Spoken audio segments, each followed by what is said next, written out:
How to maintain consistency. Consistency का मतलब है किसी एक काम को डेली करना। सुनने में तो आसान लगता है बट है उतना मुश्किल। जब हम किसी एक काम को डेली करते हैं तो उस काम से हम बोर होने लगते हैं, हमारा मोटिवेशन ख़त्म सा होने लगता है और हमारा उस काम को करने का मन भी नहीं करता, तो हम उस काम को करना बंद कर देते हैं। इसलिए हमें कुछ रूल को फॉलो करना होता है कंसिस्टेंसी को मेंटेन करने के लिए। Rule number 1, set a clear goal. हमें सबसे पहले अपने गोल को क्लियर रखना है। जब हमें अपना गोल क्लियर हो जाए तो हमें उसे देख और समझ कर प्लान करना है आगे बढ़ने के लिए। अगर हम बिना गोल डिसाइड किए आगे बढ़ते हैं तो हम जितना काम उस पर करते हैं उतना सीख नहीं पाते और हमारा टाइम वेस्ट ज़्यादा होता है, हम अपने गोल तक पहुंच भी नहीं पाते हैं। Rule number 2, create a routine plan. सबको दिन के 24 घंटे मिलते हैं, कोई उसे फालतू काम में बर्बाद कर देता है और कोई उसी समय का सही से यूज़ करके कुछ अच्छा कर जाता है। आप डिसाइड करो आपको कौन सा वाला बनना है।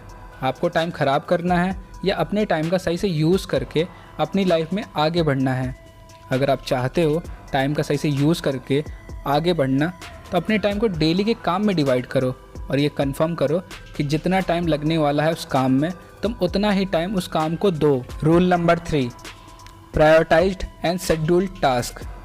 दिन भर में हमारे पास बहुत से काम होते हैं, कुछ हमारे लिए इम्पॉर्टेंट होते हैं और कुछ हमारे लिए कोई मैटर भी नहीं करते, बट हमारी आदत ऐसी हो गई है कि हम उस काम को सबसे पहले करते हैं जो सबसे कम इम्पॉर्टेंट होता है। जो हमारे लिए सबसे इम्पॉर्टेंट होता है या तो हम उसे करते नहीं या तो सबसे लास्ट में करते हैं।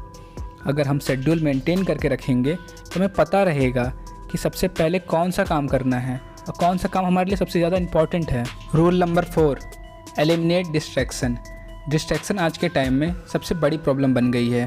हम सब फ़ोन लेकर बैठते हैं 10 मिनट के लिए, वो कैसे 1 या 2 घंटे में कन्वर्ट हो जाता है पता ही नहीं चलता। हमारा दिमाग दिन प्रतिदिन डिस्ट्रैक्शन के प्रति ऐसे ट्रेन हो गया है जैसे कभी किसी ने सोचा नहीं होगा। जो इलेक्ट्रॉनिक गैजेट हमें हमारी लाइफ के सक्सेस में हेल्प करते हैं वही गैजेट हमें सक्सेस से दूर भी करते हैं। हम डिस्ट्रैक्शन ख़त्म तो नहीं कर सकते बट आज के टाइम में भी हम उसे कंट्रोल कर सकते हैं। आज हम डिस्ट्रैक्ट से जितना दूर रहें और वो अपने काम पे फोकस करें, सक्सेस उतनी ईजिली अचीव हो सकती है। Rule number 5, find a accountability partner. कभी कभी हम अपनी लाइफ की प्रॉब्लम में ऐसे फंस सा जाते हैं कि हमें अपनी लाइफ की प्रॉब्लम का सॉल्यूशन मिलना ही सा बंद हो जाता है। ऐसे टाइम पे हमें कोई ऐसा चाहिए होता है जो हमारी प्रॉब्लम को सुने, समझे और उसे निकालने में हमारी हेल्प करे, या ये बोले कि हमारे डेली रूटीन पे ध्यान रखे और हमें आगे बढ़ने में मदद करे। और आप अपने काम के मिस्टेक को एनालाइज करो और उसे करेक्ट करने पे ध्यान लगाओ। Rule number 6, embrace flexibility and adaptability. अगर आप किसी बड़े टारगेट का पीछा कर रहे हो तो कभी भी एक फिक्स शेड्यूल ना बनाओ। एग्जाम्पल में 7 बजे मॉर्निंग और 15 मिनट में नाश्ता, ये कभी फॉलो नहीं हो पाता। उसको देखकर आप और डिमोटिवेट हो जाओगे। आप ज़्यादा कोशिश करो कि डेली का शेड्यूल डेली बनाओ, उससे आपको उस दिन के बारे में पूरा पता होगा तो आप उस दिन को अच्छे से प्लान कर पाओगे। और शेड्यूल थोड़ा फ्लेक्सिबल होता है तो अडॉप्ट करने में भी ईजी होता है क्योंकि उसमें आपने अपने हिसाब से चीज़ों को ऐड किया होता है। Rule number 7, enjoy the journey.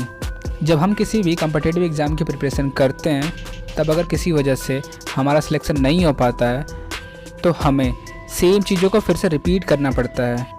एक तो पढ़ाई ऐसी बोरिंग लगती है और ऊपर से पढ़ी हुई चीज़ों को फिर से पढ़ना पड़ता है जो काफ़ी डिफ़िकल्ट सा होने लगता है। ऐसे टाइम से निकलने के लिए हमें अपनी डेली एक्टिविटी में कोई ना कोई फ़न एक्टिविटी ऐड करनी ज़रूरी होती है ताकि जो चीज़ें हमें अच्छी लगती है उन्हें करके हम खुद को खुश रख पाए और दोबारा अपने काम पर फोकस करने लगे अच्छे से। थैंक यू आपका पूरा वीडियो देखने के लिए।